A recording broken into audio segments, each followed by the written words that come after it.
మనకందరికి తండ్రి అయిన ఆ దేవదేవునికి ఆయన కుమారుడు మన రక్షకుడు మన ప్రభు అయిన యేసుక్రీస్తు ద్వారా వేలాది స్తుతులు స్తోత్రాలు చెల్లించుకుందాం. కూడెచ్చిన మీ అందరికీ ప్రభు అయిన యేసుక్రీస్తు నామంలో నా యొక్క వందనాలు తెలియపరచుకుందాం. మరి ఈ యొక్క దినాన్ని దేవుడు చక్కని అంశం ద్వారా మనతో మాట్లాడిన ఉన్నాడు కనుక మనం అందరము ఆసక్తితో వాక్యాన్ని వినవలసిందిగా ప్రభుపేట కోరుచున్నాను.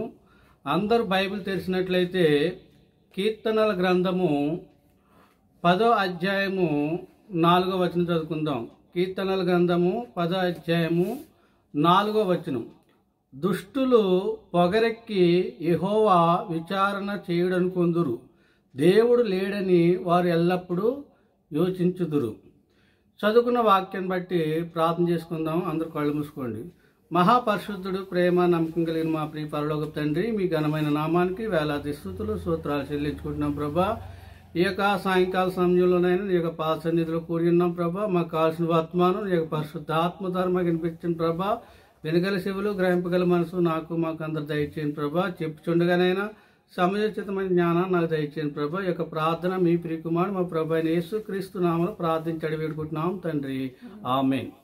చదువుకున్న వాక్య భాగంలో దుష్టులు పొగరెక్కి యెహోవా విచారణ చేయడనుకుందురు, దేవుడు లేడని వారు ఎల్లప్పుడూ యోచించుచున్నారు.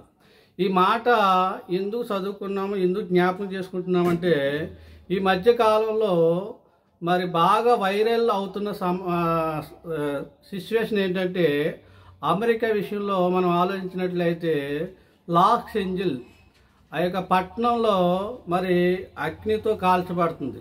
ఆ పట్టణము అగ్నితో కాల్చబడుతుంది. అలా కాల్చబడడానికి గల కారణం ఏంటి? మరి ఇక్కడ అది దేవుని ఉగ్రత అందామా లేకపోతే మనుషుల యొక్క తప్పిదం అందామా అని మరి వాక్యాన్ని బట్టి పరిశోధించాలి. ఈ విషయంలో చాలామంది 100కి ఎక్కువ శాతం మంది క్రైస్తవులు ఇది దేవుని ఉగ్రత, దేవుడే చేశాడు అని దీని మీద చెప్పడం, దీని మీద ప్రసంగాలు చేయడం, దీని మీద ప్రార్థనలు చేయడం మనం చాలా వింటున్నాం, చూస్తున్నాం. గత 10-15 రోజుల నుంచి ఈ యొక్క సమస్య మీదే ఎక్కువ యూట్యూబ్లో చాలామంది మాట్లాడుతున్నారు.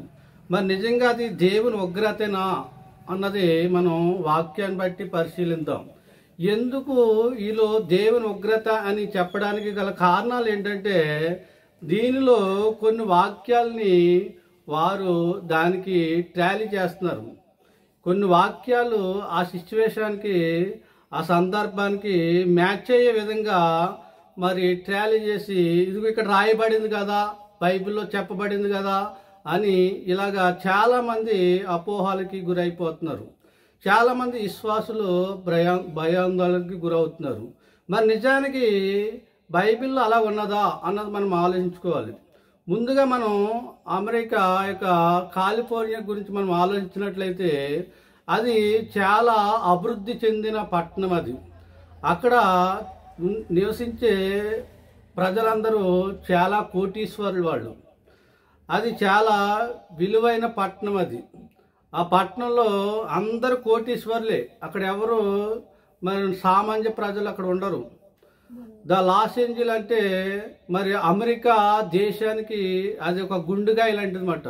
అమెరికా దేశానికి అది ఒక గుండుగాయ లాంటిదన్నమాట. ప్రపంచ దేశాలన్నిటికీ అగ్రదేశం ఏదంటే అమెరికా. అమెరికా ఒక పెద్దగా వ్యవహరిస్తుంది. మరి అటువంటి దేశంలో ఈ యొక్క అగ్ని ప్రమాదం జరిగినప్పుడు మరి ఎందుకు దాన్ని అరికట్టలేకపోతున్నారు, దాన్ని ఎందుకు ఆపలేకపోతున్నారు అన్నది మనం ఆలోచిద్దాం.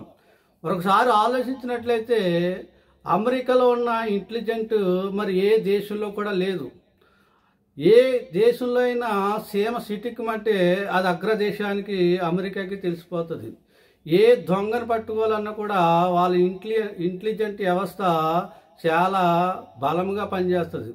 అంత అభివృద్ధి చెందిన దేశంలో మరి అగ్నితో కాల్చబడుతుంది. దానికి గల కారణం ఏంటన్నది మరి వాక్యం ద్వారా తెలుసుకోవాలి.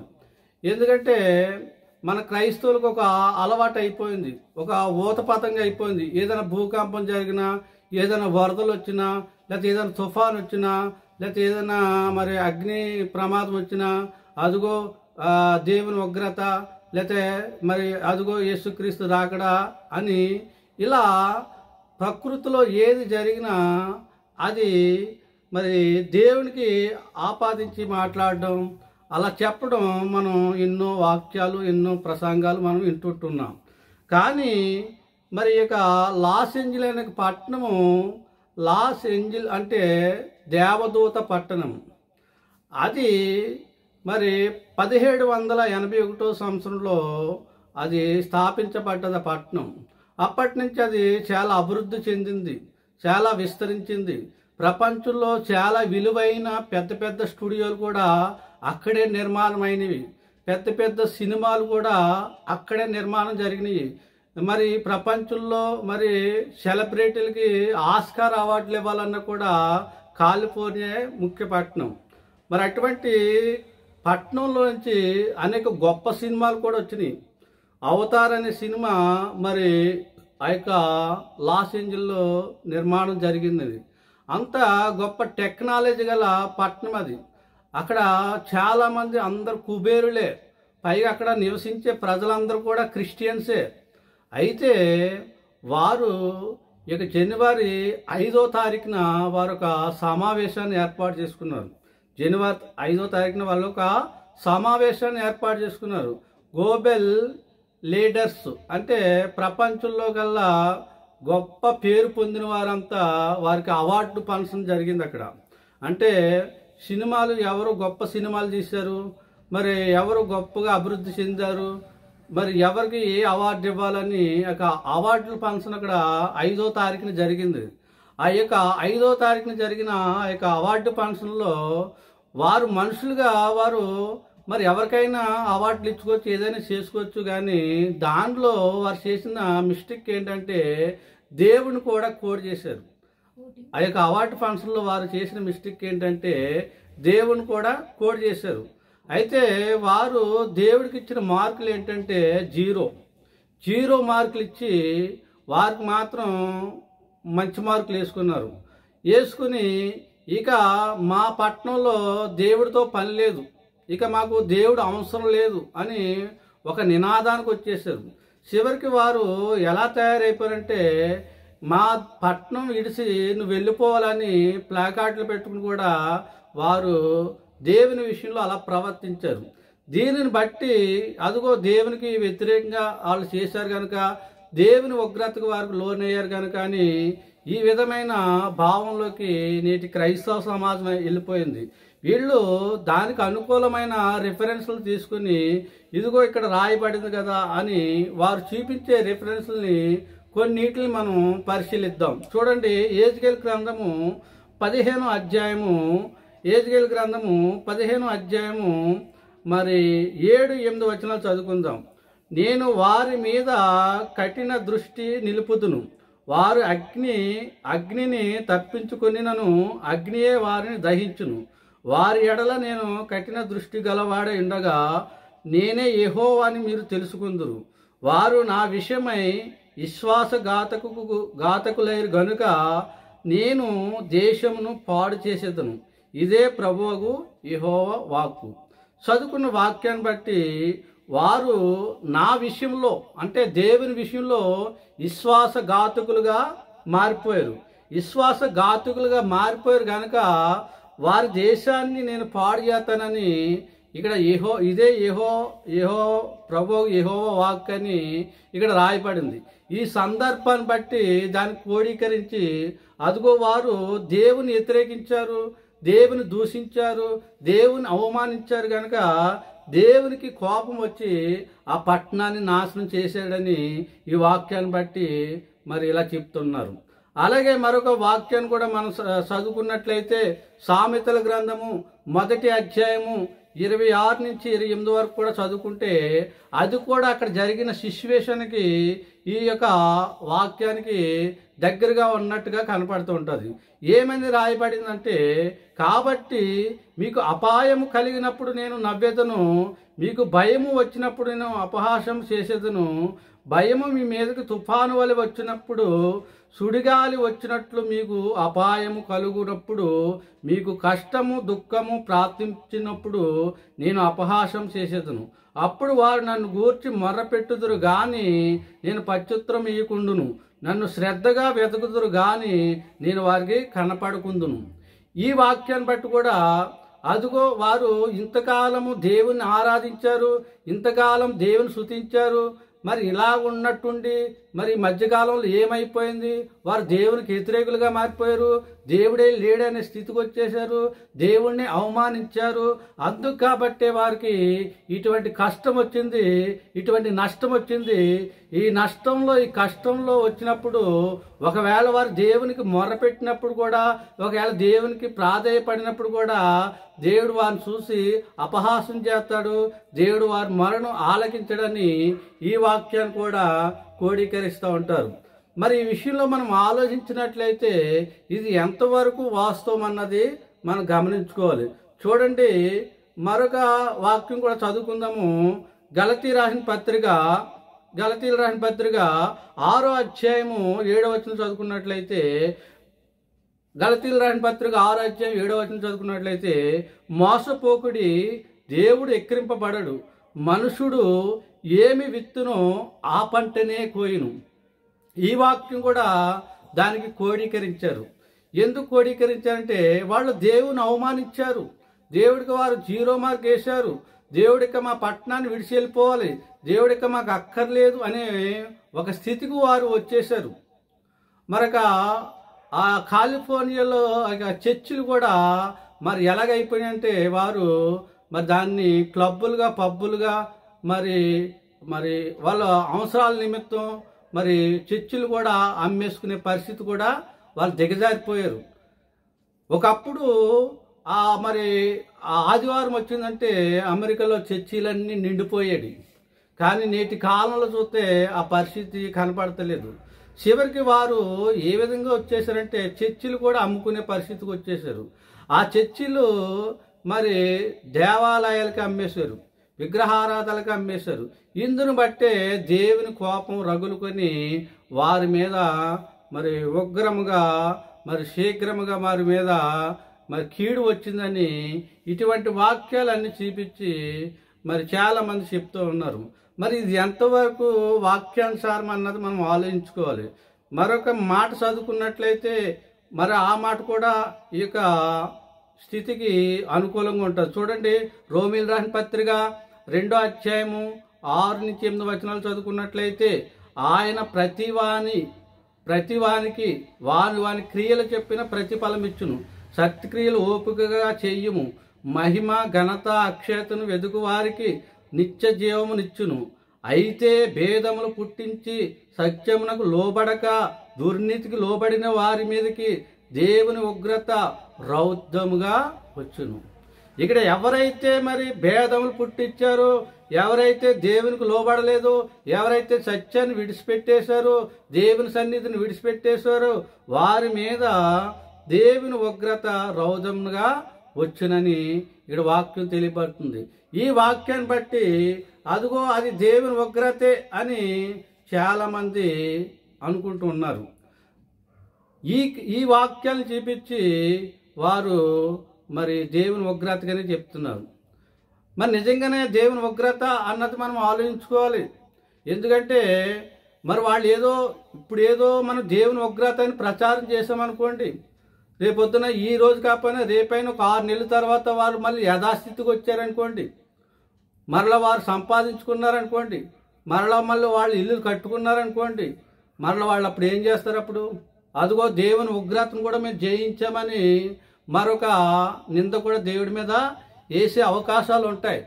ఎందుకు అవకాశాలు ఉంటాయంటే నేటి క్రైస్తవ సేవకులు భక్తులు ఆ విధంగా ప్రచారం చేస్తున్నారు. దేవుణ్ణి ఒక పక్షపాతిగా చూపిస్తున్నారు. దేవుడు భయపెట్టి ఆయన యొద్దకు రాబట్టుకుంటున్నారనే ఒక తప్పుడు విధానం నేటి సేవకుల ద్వారా ప్రపంచానికి వెళ్ళిపోతుంది. అంటే దేవుడు ఒకరిని భయపెట్టి లోబర్చుకునే దేవుడు కాదు. ఆయన మనుషులను స్వతంత్రులుగా చేశాడు. ఈ విషయం మనం ఆలోచించుకోవాలి. మనుషులను ఏ విధంగా చేశాడంటే స్వతంత్రులుగా చేశాడు. ఇప్పుడు చదువుకున్న వాక్యాలన్నీ మనం పరిశీలించినట్లయితే అవి జరిగిపోయిన సంఘటనలు అయ్యి, అవన్నీ జరిగిపోయిన సంఘటనలు. మరి జరిగిపోయిన సంఘటనలు ఎందుకు రాయించాడు అన్నది మనం ఆలోచించినట్లయితే మొదటి కొరింథీ రాసిన పత్రిక 10వ అధ్యాయం 11వ వచనంలో చెప్తున్నాడు, ఈ సంగతులు దృష్టాంతములుగా వారికి సంభవించి యుగాంతమందు మనకు బుద్ధి కలుగుటకే రాయబడినవి. ఈ సంగతులన్నీ దృష్టాంతములుగా వారికి సంభవించినప్పుడు, అంటే ఇటువంటి సంభవించినప్పుడు మన పితరుల కాలంలో ఈ రీతిగానే జీవించారు, వారి కాలంలో కూడా ఈ రీతిగానే జరిగినాయి అని మరి మనకు బుద్ధి కలగడానికి రాయించాడు తప్ప మరి అదే దీనికి కోడి చేయకూడదు. ఎందుకు కోడి చేయకూడదంటే మరి దేవుడు మరి అన్యాయస్తుడు కాదు, దేవుడు అన్యాయస్తుడు కాదు. ఒకవేళ దేవుడు ఉగ్రత తెప్పించి ఒకవేళ దేవుడు భయపెట్టి మార్చాలనుకుంటే ఇప్పుడున్న పరిస్థితులు ఎప్పుడో ఉండేవి. దేవుడు ఆ విధంగా చేయలేదు. దేవుడు ఇప్పుడున్నదంతా కృపాకాలం. ఇప్పుడున్నదంతా యేసు క్రీస్తుని కృపను బట్టి మనము కృపాకాలంలో ఉన్నాం కనుక మనకి వెంటనే శిక్ష రావడం లేదు. ఒకవేళ దేవుడు వెంటనే శిక్షించాలనుకుంటే మన చేసిన తప్పిదాన్ని బట్టి, మన అవిశ్వాసాన్ని బట్టి, మన విశ్వాసఘాతాన్ని బట్టి, మన మోసాన్ని బట్టి, మన అవిధేయతను బట్టి ఒకవేళ దేవుడు శిక్షించాలనుకుంటే మరి నేటి సంఘాల్లో మనం ఆలోచించినట్లయితే మరి ఉదాహరణకు ఒక సంఘాన్ని తీసుకుందాం. ఆ సంఘానికి ఒక 200 మంది విశ్వాసులు వెళ్తున్నారు అనుకోండి, ఒక 200 మంది ప్రజలు వెళ్తున్నారు ఆ సంఘానికి. మరి ఆ 200 మంది ఒకే మనసు కలిగి ఉన్నారా, ఒకే విశ్వాసాన్ని కలిగి ఉన్నారా, ఒకే యథార్థంగా ఉన్నారా, పరిశుద్ధంగా జీవిస్తున్నారా అన్నది మనం ఆలోచించినట్లయితే ఆ యొక్క 200 మందిలో మరి ఎంతమంది నిజాయితీగా ఉంటారో, ఎంతమంది యథార్థంగా జీవిస్తారో అన్నది మరి వారిని బట్టి మనం ఆలోచించినట్లయితే మరి అలాగా నీతి తప్పినోళ్ళు, దేవుని సన్నిధిని కోల్పోయినోళ్ళు, అవిశ్వాసులుగా ఉన్నవారు మరి వెంటనే వారి మీద దేవుని ఉగ్రత రావాలి కదా. మరి ఎందుకు అలా జరుగుతలేదు అన్నది మనం ఆలోచించాలి. ఇక ముందు మనం చదువుకున్నట్లయితే మరొక మాట చదువుకుందాం. లోకరాని చోట 13వ అధ్యాయము 4వ వచనం 5వ వచనం. మరియు షిలోయములో ఉన్న గోపురమును పడి చచ్చిన ఆ 18 మంది యెరూషలేములో కాపురమున్న వారి కంటే అపరాధులను తలంచుతున్నారా అంటే ఇక్కడ షియోములో ఉన్న గోపురంలో పడి ఎంతమంది చనిపోయారంట? 18 మంది చనిపోయారంట యెరూషలేములో కాపురం ఉన్నవారు. అలా చనిపోయిన వారిని చూసి అపరాధులుగా తలంచుతున్నారా? ఒకవేళ ఆ లాసెంజిలో మరి అగ్ని ప్రమాదంలో చనిపోయిన వారిని చూసి ఇది దేవుని ఉగ్రత, దేవుని కీడు మీ మీద వచ్చింది, దేవుడే మిమ్మల్ని చంపాడు, దేవుడే మిమ్మల్ని దహించేశాడు, దేవుడే మిమ్మల్ని నాశనం చేశాడు అని ఒకవేళ మీరు తలంచుతున్నారా? కింద మాట రాస్తున్నాడు, వారు మీతో చెప్పుచున్నానని మీరు మారు మనసు పొందవలెనని మీరందరూ అలాగే నశించుదురు. ఈ మాటను కూడా వాళ్ళు అలా క్రోడీకరిస్తున్నారు. ఏమని? తలంచుతున్నారా? కారని మీతో చెప్పుచున్నాను, మీరు మారు మనసు పొందని ఎడల మీరందరూ అలాగనే నశించుదురు. ఈ మాటను బట్టి కూడా భయపెడుతున్నారు ఈ సంఘాల్లో. మరి నిజానికి ఇలాగ మనం ఆలోచించుకున్నట్లయితే ఇంకా చాలా సంగతులు మనం ముందు తెలుసుకుందాం. మరొక మాట చదువుకుందాం. యెషయా గ్రంథము 60వ అధ్యాయం 12వ వచనం. నిన్ను సేవింపనొల్లని జనమైనను రాజ్యమైనను నిలవదు, అట్టి జనములు నిర్మూలము చేయబడును. నిన్ను సేవింపనొల్లని జనమునైనను రాజ్యమునైనను నిలవదు, అట్టి జనులు నిర్మూలము చేయబడుదురు. ఈ మాటను బట్టి చూసుకుంటే మరి వారు మరి కాలిఫోర్నియాలో ఉన్న లాస్ ఏంజల్స్లో ఉన్న మరి యొక్క క్రైస్తవులు మరి ఒకప్పుడు దేవుని సేవించారు, కానీ ఇప్పుడు దేవునికి అవిధేయులుగా మారిపోయారు.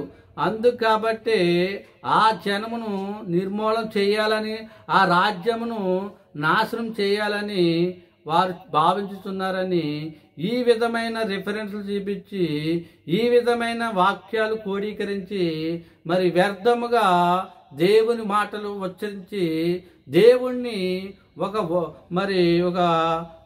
బ్లాక్ మెయిలర్ గాను లేకపోతే దేవుణ్ణి ఒక పక్షపాతిగాను వీరు చూపిస్తున్నారు. ఇది ఎంతవరకు వాస్తవం అన్నది మనం పరిశోధించుకోవాలి. ఒక మాట చెప్పాలంటే ఇప్పుడు ఆ కాలిఫోర్నియాలో అలా కాలిపోయిన సంఘటన మనం ఒకప్పుడు సొదొమ గుమ్మర పట్టణాన్ని కూడా జ్ఞాపకాన్ని చేస్తుంది. సొదొమ గుమ్మర పట్టణాన్ని కూడా దేవుడు ఆ విధంగానే అగ్ని చేత కాల్చివేశాడు. ఎందుకు అగ్ని చేత కాల్చివేశాడంటే ఆదికాండం 19వ అధ్యాయంలో 5వ వచనం నుంచి చెప్తున్నాడు. అక్కడ లోతు ఇంటికి దేవదూతలు వచ్చారు.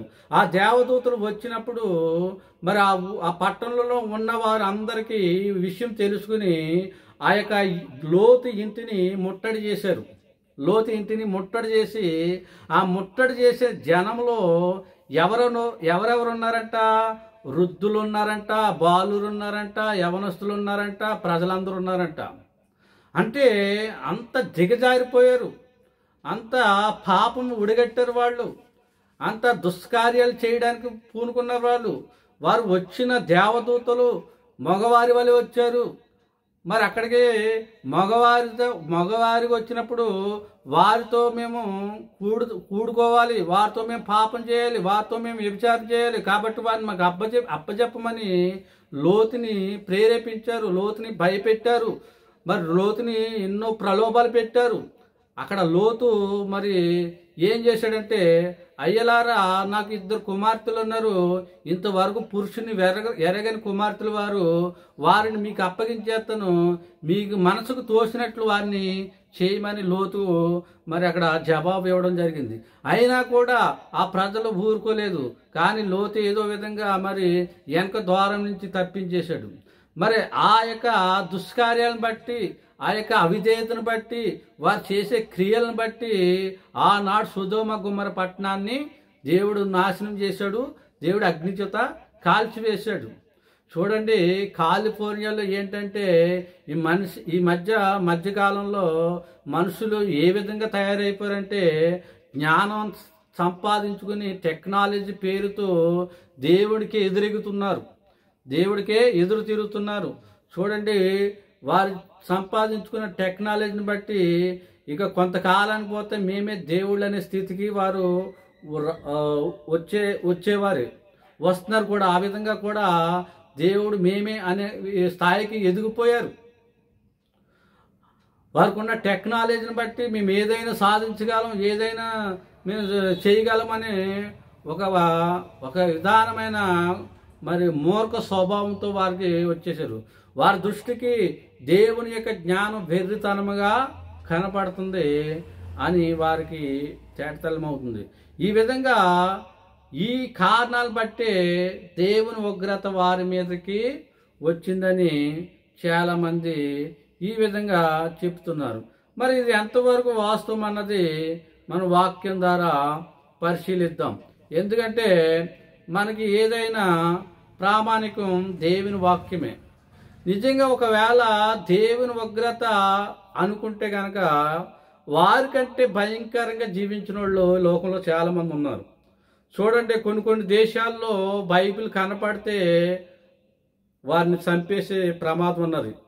చాలామంది సేవకుల్ని వారు దారుణంగా చంపేశారు, తగలబెట్టేశారు, నరికేశారు. ఎక్కడ వాక్యం చెప్పని కూడా చేసేశారు. కొన్ని దేశాల్లో బైబిల్ బ్యాన్ కూడా చేసేస్తున్నారు. మరి నిజంగా దేవుని ఉగ్రత మరి వారి మీదకి ఎందుకు రావడం లేదు? ఇప్పుడు కాలిఫోర్నియాలో జరిగిన సంఘటనే మీరు దేవుని ఉగ్రత అనుకుంటే కనుక మరి అంతకన్నా భయంకరంగా చెప్పినోడు కూడా మరి చాలా దేశాల్లో ఉన్నారు కదా. మరి వారి మీద దేవుని ఉగ్రత ఎందుకు రావడం లేదు? అంతవరకు ఎందుకు వెళ్తారు? మన ఇండియాలోనే, మన తెలుగు 2 రాష్ట్రాల్లోనే మరి బైబిల్ని కానీ యేసుక్రీస్తుని కానీ ఎన్ని రకాలుగా అవమానిస్తున్నారు, ఎన్ని రకాలుగా దూషిస్తున్నారు. ఒకళ్ళైతే బైబిల్ మీద కాలు పెట్టి మీసం మేలేసి మరి తొడలు కొడుతున్నారు, శవాలు చేస్తున్నారు, ఇది భూత పుస్తకము, దీన్ని బ్యాన్ చేయాలని ఇలా రకరకాలుగా మరి యేసుక్రీస్తుని అవమానిస్తున్నారు. దేవుణ్ణి దూషిస్తున్నారు, బైబిల్ని తగలబెడుతున్నారు, ఈ బైబిల్ భూత పుస్తకం అంటున్నారు. మరి అలాగే క్రైస్తవులను చాలా మరి ప్రలోభాలు పెడుతున్నారు, క్రైస్తవుల్ని హింసిస్తున్నారు, దూషిస్తున్నారు, చర్చిలను నాశనం చేసేస్తున్నారు. కొంతమంది సేవకులు కూడా చంపుతున్నారు, కొడుతున్నారు, నరుకుతున్నారు. మరి వీళ్ళ మీద ఎందుకు ఉగ్రత రావడం లేదు? మరి యేసుక్రీస్తు మీద మరి వారు నోటుకు వచ్చినట్టు మాట్లాడుతున్నారు. మరి వారి నోటికి ఏ బూతులు వస్తే లకారాలతో కూడా యేసుక్రీస్తుని తిడుతున్నారు. ఆయన ఒక వ్యభిచారం వల్ల పుట్టినవాడు అని చాలా ఘోరంగా మాట్లాడుతున్నారు. మరి వారి మీద దేవుని ఉగ్రత ఎందుకు రావడం లేదు? ఒక లాస్ ఏంజల్స్లోనే మరి ఆ యొక్క సమావేశంలో మరి దేవుడికి 0 మార్కులు వేస్తే దేవుని ఉగ్రత వచ్చేస్తే కనుక మరి అంతకన్నా ఘోరమైన పాపాలు ఇక్కడ జరుగుతున్నాయి కదా. మరి ముస్లిమ్స్ కంట్రీస్లో చూడండి, అక్కడ మరి బైబిల్ చదవనివ్వరు, ప్రార్థన చేయనివ్వరు. కొన్ని దేశాల్లో మరి క్రైస్తవుల్లో ప్రార్థన చేసుకునేవారు, చర్చిలు కట్టినెవరు. మరి వారి మీద ఎందుకు ఉగ్రత రావడం లేదు అన్నది మనం ఆలోచించాలి. ఇది ఎంతవరకు వాస్తవం అన్నది మనం ఆలోచించుకోవాలి. చూడండి, ఉపద్య గ్రంథము 1వ అధ్యాయము 15వ వచనంలో ఒక మాట చదువుకుందాం. ఉపద్య 1వ అధ్యాయము 15వ వచనం. యెహోవా దినము అన్యజనులందరి మీదకి వచ్చుచున్నది, అప్పుడు నీవు చేసినట్టే నీకును చేయబడును, నీవు చేసినదే నీ నెత్తి మీదకి వచ్చును. చివరి మాటలో ఏమన్నానంటే నీవు చేసినదే నీ నెత్తి మీదకి వచ్చును. ఇప్పుడు కాలిఫోర్నియాలో అలా జరిగిందంటే అది దేవుని ఉగ్రత కాదు, దేవుడు పంపించిన కీడు కాదు. ఒకవేళ దేవుని ఉగ్రత అయితే కనుక, దేవుని ఉగ్రత అయితే ఏ మనుషుడు తప్పించుకోలేడు. అక్కడ ఆలోచించండి ఒకసారి. ఒకవేళ అదే దేవుని ఉగ్రత అయితే ఏ మనుషుడు కూడా తప్పించుకోవడానికి అవకాశమే ఉండదు. దేవుని ఉగ్రత ఆ విధంగా ఉంటుంది. అది దేవుని ఉగ్రత కాదది, అది మానవ తప్పిదము. కొంతకాలం అయితే ఆ నిజమేదో బయటకు వస్తుంది. మనకున్న అలవాటు ఏంటంటే ఎప్పుడన్నా మరి ప్రకృతి వైపరీత్యాలు జరిగినప్పుడు, అక్కడక్కడ మరి ఎక్కడన్నా భూకంపం వచ్చినప్పుడు కానీ, లేదా వరదలు వచ్చినా కానీ, తుఫాను వచ్చినా కానీ, ఇటువంటి సంభవించినప్పుడు అదిగో దేవుని ఉగ్రత అని మరి చాలామంది కలవర పెట్టేస్తూ ఉంటారు. నిజానికి చెప్పాలంటే యేసు ప్రభువారు మరి తన రాకడికి సూచనలకి ఏం చెప్పాడంటే, నేను నా రాకడికి ముందు అక్కడక్కడ కరువులు, భూకంపములు, మరి రాజ్యాల మీద రాజ్యాలు, యుద్ధాలు, మనుషులు ఒకరినొకరు చంపుకోవడం, నరుక్కోవడం జరుగుతాయని చెప్పాడు. అంటే ఇవి వస్తాయని చెప్పాడు, కానీ నేనే చేస్తానని చెప్పలే. ఇక్కడ మనం జాగ్రత్తగా పరిశీలించాలి వాక్యాన్ని.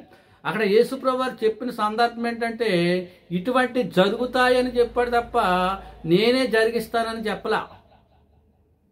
మనం జాగ్రత్తగా ఆలోచించుకోవాలి. మరి ఇప్పుడు ప్రకృతిలో ఇప్పుడు సంభవించే సంఘటనలన్నీ మనం చేసుకున్న తప్పిదములు బట్టే వస్తున్నాయి. దేవుని ఉగ్రత అప్పుడే రాదు.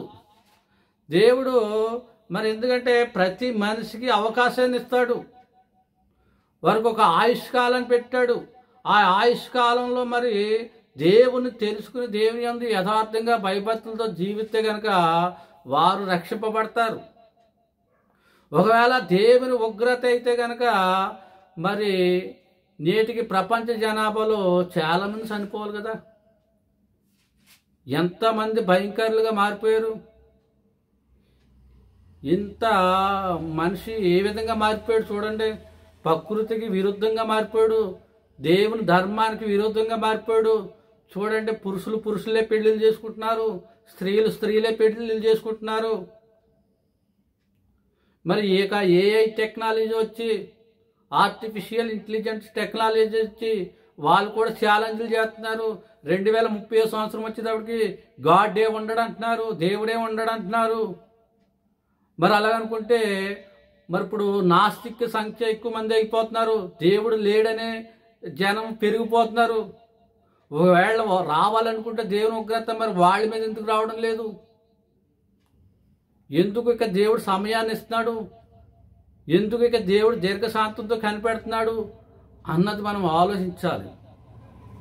ఏ చిన్న సంఘటన జరిగినా, ఏ చిన్న నష్టం జరిగినా అది దేవుడే చేశాడు, దేవుడే పంపించాడని దేవుణ్ణి ఒక ఉగ్రవాదిగా చూపిస్తున్నారు నేటి క్రైస్తవ సమాజం. ఒక భయంకరుడిగా చూపిస్తున్నారు. నిజంగా దేవుడు భయపెట్టి ఆయన వైపు తిప్పుకోవాలంటే ఈరోజు నువ్వు నేను దేవుని సేవ కోసం ఇంత కష్టపడలేదు. ఒకసారి మనసు పెట్టి ఆలోచించండి, గ్రహించండి. ఒకవేళ దేవుడు ఆ విధంగా మనుషుల్ని మార్చాలనుకుంటే, ఒకవేళ దేవుడు ఆ విధంగా తన వైపు తిప్పుకోవాలనుకుంటే కనుక ఒక 2 years బ్యాక్ కరోనా వచ్చింది కదా, ప్రపంచం అంతా స్తంభించిపోయింది కదా. మరి ఆ టైంలో దేవుడు ఏదో ఒక మెరాకిల్ చేసి మరి ఇంత భయపడుతున్నారు కదా. మరి దీనికి నేనే కారణం కాబట్టి ఇక్కడి నుంచి మీరు నాకు లోబడి నన్ను నమ్మకపోతే మిమ్మల్ని అందరిని ఈ రీతిగానే చంపేస్తానని మరి ఏదో విధంగా మరి తన ఉగ్రత మరి అప్పుడు చూపించాలి కదా. ఒకసారి ఆలోచించండి. నేను ఎందుకు ఈ మాట చెప్తున్నానంటే, ఎవరు చేసిన దానికి వారి నెత్తి మీదకి వచ్చును. మనం చేసుకున్న కీడు మన నెత్తి మీదకే వస్తుంది.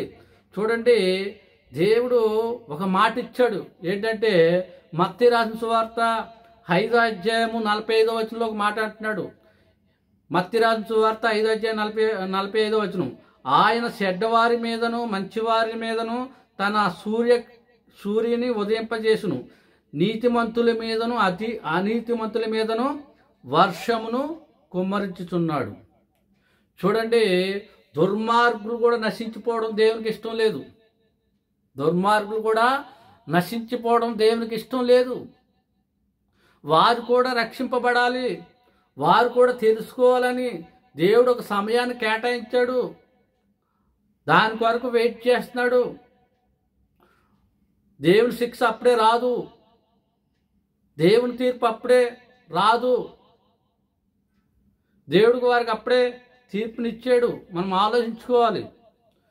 చెడ్డవారి మీదను మంచివారి మీదను ఆయన సూర్యుని ఉదయింపజేస్తున్నాడు, నీతిమంతుల మీద అనీతిమంతుల మీద వర్షమును కుమ్మరిస్తున్నాడు. మరి ఎందుకు ఇలా చేస్తున్నాడు? ఇక్కడ చెడ్డవారు కూడా ఉన్నారు, అనీతిమంతులు కూడా ఉన్నారు. మరి వాళ్ళ మీద ఎందుకు ఉగ్రత రావడం లేదు? వారి మీద ఎందుకు సూర్యుడు ఉదయిస్తున్నాడు? వారికి ఎందుకు వర్షం కురిపిస్తున్నాడు? ఒకవేళ దేవుడు అలా భయపెట్టాలనుకుంటే మరి వారిని నశింపజేయాలి కదా. మరి ఎందుకు దేవుడు ఈ రీతిగా ఆలోచిస్తున్నాడు అన్నది మనం ఆలోచించినట్లయితే మంచి వండర్ఫుల్ మాట కూడా చెప్పాడు. చూడండి, ప్రకటన గ్రంథము 22వ అధ్యాయము 11వ వచనం చదువుకుంటే అక్కడ మంచి మాట రాయించాడు. చూడండి, అందరు బైబిల్ తెలిసినట్లయితే ప్రకటన గ్రంథము 22వ అధ్యాయము 11వ వచనం, అన్యాయం చేయువాడును ఇంకా అన్యాయమే చేయనిమ్ము, అపవిత్రుడైన వాడు ఇంకను అపవిత్రుడిగానే ఉండనిమ్ము, నీతిమంతుడును ఇక్కడ నీతిమంతుడిగానే ఉండనిమ్ము, పరిశుద్ధుడును ఇంకా పరిశుద్ధుడిగానే ఉండనిమ్ము. ఎంత స్పష్టంగా రాయించాడు దేవుడు ఇక్కడ. దేవుడు ఈ మాట రాయించాక అదిగో దేవుని ఉగ్రత, అదిగో దేవుడు పంపించిన కీడు అని మనం తీర్పు తీర్చేయడం బాగుందా? చదువుకున్న వాక్యం ఏంటి? అన్యాయం చేయవాడు ఇంకా అన్యాయం చేయని, వారికి నువ్వు నేను తీర్పు చెప్పడానికి మనం సరిపోము. దేవుని వాక్యమే తీర్పు చెప్తుంది. అది ఏ విధంగా తీర్పు జరుగుతుంది వాళ్ళకి. కానీ ఇటువంటి సంభవించినప్పుడు అదిగో దేవుని ఉగ్రత, అదిగో క్రీస్తు రాకడా అని మనం అలా చెప్పడం వలన మనం వాళ్ళ దృష్టిలో మరి చులకన అయిపోతున్నాం. అందుకనే దేవుడు అంటున్నాడు, మిమ్మల్ని బట్టే నా నామము అన్యజనుల మధ్య దూషింపబడుతున్నది. ఇటువంటి సంఘటనలు జరిగినప్పుడు మనం చాలా జ్ఞానంతో మిసులుకోవాలి. మన మాట వ్యర్థంగా ఉచ్చరింపకూడదు. అది దేవుని ఉగ్రత కాదది. అది మానవ తప్పిదమే. దేవుడు ప్రకృతిని ఎంతో మంచిగా చేసి ఇచ్చాడు మనల్ని. మరి సామెతల గ్రంథంలోనూ ప్రసంగి గ్రంథంలో ఒక మాట ఉంటుంది, రాళ్ళు తవ్వివాడు రాయిల చేత గాయమునందును, చెట్లు నరుకువాడు అపాయం తెచ్చుకుని ఉంటుంది. ఇప్పుడు చెట్లు నరుక్కునేది మనమే, అప్పుడు అపాయం మనమే తెచ్చుకుంటున్నాం. అది దేవుడు తెచ్చిన అపాయం కాదు. ఇప్పుడు ఈ ప్రకృతిలో జరిగేవి ఇవన్నీ మనం చేసుకున్న తప్పిదాలు బట్టి వచ్చినాయి తప్ప అది దేవుని ఉగ్రత కాదు. ఇక్కడ మరోసారి చదువుకుందాం. అన్యాయం చేయవాడు ఇంకా అన్యాయమే చేయనిమ్ము, అపవిత్రుడైన వాడిని ఇంకా అపవిత్రుడిగానే ఉండనిమ్ము, నీతిమంతుడు ఇంకా నీతిమంతుడిగానే ఉండనిమ్ము, పరిశుద్ధుడు ఇంకా పరిశుద్ధుడిగానే ఉండనిమ్ము. 12 మాట, ఇదిగో నేను త్వరగా వచ్చుచున్నాను, వాని క్రియలు చెప్పిన ప్రతి వానికి ఇచ్చుటకు నేను సిద్ధపరిచిన జీతము నా యొద్ద ఉన్నది. ప్రతిఫలం ఇచ్చేది దేవుడే, ప్రతిఫలం ఇచ్చేది దేవుడే, జీతం ఆయన దగ్గర ఉన్నది. కానీ నువ్వెవరు నేనెవరు చెప్పడానికి? అలాగా అది దేవుని ఉగ్రత అని చెప్పడానికి మనకి ఏమంతా రైట్స్ ఉన్నాయి చెప్పండి? మన సంఘాల్లో చాలామంది వస్తున్నారు. అందరు నిజంగా యథార్థంగా జీవిస్తున్నారా? అందరు నిజంగా పరిశుద్ధంగా జీవిస్తున్నారా? వాళ్ళలో అనీతిమంతులు లేరా? వారిలో దుర్మార్గులు లేరా? వారిలో అవిశ్వాసులు లేరా? వారిలో చెడ్డవారు లేరా? మరి వారి మీద ఎందుకు రావడం లేదు ఉగ్రత? వారెందుకు నశించిపోవడం లేదు? ఆలోచించుకోవాలి. ఎందుకంటే దేవుని ఉగ్రత వస్తే కనుక ఏ మనుషుడు కూడా తప్పించుకోలేడు. చూడండి, సొదొమ గుమ్మర పట్టణాన్ని కాల్ చేసినప్పుడు ఏ ఒక్కడు తప్పించుకోలేకపోయాడు. ఒక్క లోతు కుటుంబం ఒక్కటే రక్షింపబడ్డది. అలాగే మరి నోవాహు దినాల్లో దేవుని ఉగ్రత వచ్చినప్పుడు ఎవ్వరు తప్పించుకోలేకపోయారు. ఒక్క నోవాహు కుటుంబం ఒక్కటే రక్షింపబడ్డది. దేవుడు ఒకవేళ దెబ్బ కొట్టాలంటే ఆ విధంగా కొడతాడు దెబ్బ, తెలుసా? ఆయన దెబ్బ తట్టుకోవాలంటే మరి ఏ మనుషుడు కూడా ఆయన శక్తిని ఆపలేడు. ఒకవేళ దేవుడు శిక్షించాలనుకుంటే అంత భయంకరంగా ఉంటుంది. ఏదో కాలిఫోర్నియాలో ఏదో అది చిన్న సంఘటన, అది ఏదో మీకు పెద్దగా కనపడుతుంది, బోధద్దుల్లో కనపడుతుంది. కానీ అది నిజానికి చెప్పాలంటే దేవుని దృష్టిలో చిన్న సంఘటన అది. కానీ యేసుప్రభు వారు మాట అన్నాడు ఏంటంటే, నా రాకడ ముందు ఇటువంటి జరుగుతాయి, జరిగినప్పుడు మీరు ఎలా ఉండాలనుకుంటున్నాడు? ఎలా ఉండాలి? మనం విశ్వాసంలో మెలకువగా ఉండాలి. క్రైస్తవుడికి ఒక అభయం ఇచ్చాడు, క్రైస్తవులకి ఒక ధైర్యాన్ని ఇచ్చాడు. ఏంటా ధైర్యం? ఇటువంటి సంభవించినప్పుడు మీరు కలవరపడొద్దు అన్నాడు. ఇటువంటి సంఘటనలో జరిగినప్పుడు మీరు కలవరపడవద్దు అన్నాడు, తొందరపడొద్దు అన్నాడు. కానీ మనం ఏం చేస్తున్నామంటే ఇటువంటి ఏదన్నా సంభవించిన వెంటనే అదుగో దేవుని ఉగ్రత, అదుగో క్రీస్తు రాకడ వచ్చేస్తుంది అని ఇలాగా సంఘటనలు జరిగినప్పుడు మాత్రమే ఇటువంటి గుర్తు చేస్తూ ఉంటారు. ఆలోచించండి. నేను అన్నానని కాదు, కానీ ఒకవేళ నిజంగా అది దేవుని ఉగ్రత అయి ఉంటే కనుక మరి చాలామంది క్రైస్తవుల్ని చాలా దారుణంగా చంపేస్తున్నారు. ముస్లిమ్స్ కంట్రీస్లో బైబిల్ కనపడితే వాళ్ళని చాలా కఠినంగా శిక్షిస్తున్నారు. మనం ఎక్కడో దాకా వెళ్ళవసరంలా. మన తెలుగు 2 రాష్ట్రాల్లోనే కొన్ని గ్రామాల్లో క్రైస్తవులు మా ఊరికి రావద్దని బోర్డులే పెడుతున్నారు వాళ్ళు. ఏకంగా క్రైస్తవులు మా ఊరికి రావద్దని బోర్డులే పెడుతున్నారు వాళ్ళు. మాకు అవసరం లేదు ఈ దేవుడు అంటున్నారు, మాకు అక్కర్లేదు ఈ దేవుడు అంటున్నారు. మరి వారి పరిస్థితి ఏంటి? మరి వారి మీద ఎందుకు దేవుని ఉగ్రత రావడం లేదు? ఒకసారి ఆలోచించండి, ఒకసారి గమనించండి. ఇప్పుడు కాలిఫోర్నియాలో జరిగిన ఆ యొక్క నష్టం భారీ నష్టమే, కాదని అంటలే. కొంతమంది చనిపోయారు, కాదని అంటలే. తిరిగి వాళ్ళు మరలా యథాస్థితికి వచ్చారనుకోండి, ఒకవేళ మనం ఇదే ప్రచారం చేసి ఇదే హైలైట్ చేసి ఇదిగో మా దేవుడిని నమ్మకపోతే మీకు ఇలాగే ఉంటుందని మనం ఒకవేళ బెదిరించామనుకోండి, రేపు పొద్దున వాళ్ళు మరలా రియలైజ్ అయ్యి మరలా యథాస్థితికి వచ్చి మరలా సంపాదించుకున్నారనుకోండి, అప్పుడు వాళ్ళు ఏమంటారు తెలిసి ఒక మాట, మీ దేవుని ఉగ్రతను కూడా మేము జయించాం, మీ దేవుని ఉగ్రత కూడా మేము జయించాం అని మరలా దేవుడి మీదే తిరగబడే అవకాశాలు ఉంటాయి. చూసారా ఎంత అజ్ఞానంగా మాట్లాడుతున్నారు సేవకులు. ఈ విషయంలో మనం ఎంత అజ్ఞానంగా ఉన్నామో ఆలోచించండి. ఇటువంటి సంభవించినప్పుడు మనం తొందరపడకూడదు, ఆలోచించాలి, గమనించాలి. ఎందుకంటే అల్టిమేట్గా ఏంటంటే మనం కృపాకాలంలో ఉన్నాం. ఫర్ ఎగ్జాంపుల్ చెప్తున్నాం, ఈరోజు బైబిల్ మీద కాలేసి మీసం మేలేసినోడు రేపు పొద్దున్న వాడు సేవకుడు అవ్వచ్చేమో. ఈరోజు ఎవరైతే క్రీస్తుని నిందిస్తున్నారో, ఎవరైతే క్రీస్తుని అవమానిస్తున్నారో, ఎవరైతే క్రీస్తుని మరి నోటుకొచ్చినట్టు బూతులు తిడుతున్నారో, 3 మేకులు పీక్కోలేనోడు, గోసుకొట్టు కూడా ఇలువలేనోడు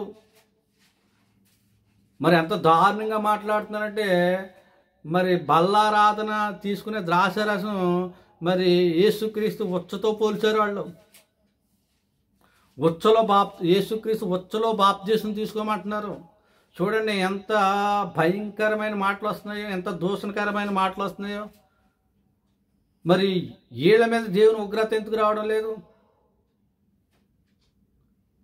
ఒకవేళ దేవుడు వెంటనే శిక్షించాలనుకుంటే మరి వీళ్ళకి ఎందుకు రావడం లేదు? మనం ఒకసారి ఆలోచించాలి. ఏమో ఇప్పుడు ఆ మాట అన్నవాడు రేపు పొద్దున సేవకుడు అవ్వచ్చేమో. ఈరోజు ఎవరైతే క్రీస్తును అవమానిస్తున్నారో, క్రీస్తును దూషిస్తున్నారో, రేపు పొద్దున వాళ్లే మరి దేవుని సేవకులుగా మారే అవకాశం ఇస్తాడేమో దేవుడు. అందుకే వెయిట్ చేస్తున్నాడేమో, అందుకే దేవుడు ఆ మాట అన్నాడు. దుర్మార్గులు కూడా నశించిపోవడం ఆయనకి ఇష్టం లేదు. వారికి సమయాన్ని కేటాయించాడు. అది వారి మరణ దినమైనా కావచ్చు, లేక క్రీస్తు రెండో రాకడైనా కావచ్చు.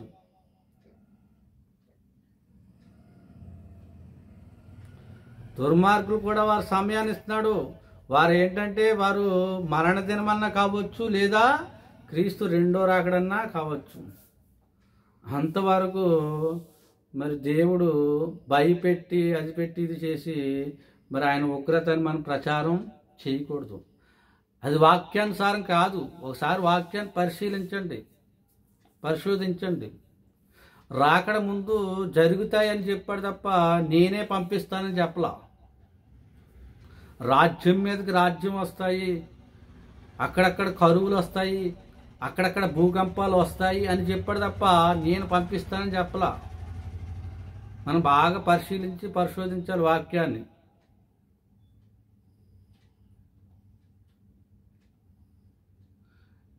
కాబట్టి ఒకవేళ దేవుని ఉగ్రత అయితే కనుక అసలు ఆయన చేతిలోంచి ఎవరు తప్పించుకునే అవకాశాన్ని ఇవ్వడం.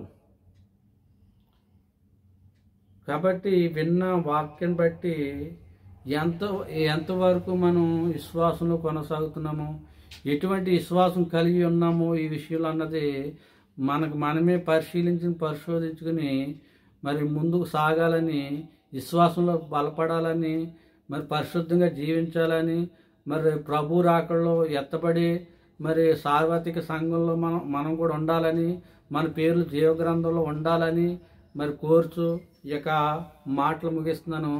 అందరికీ గాడ్ బ్లెస్ యూ.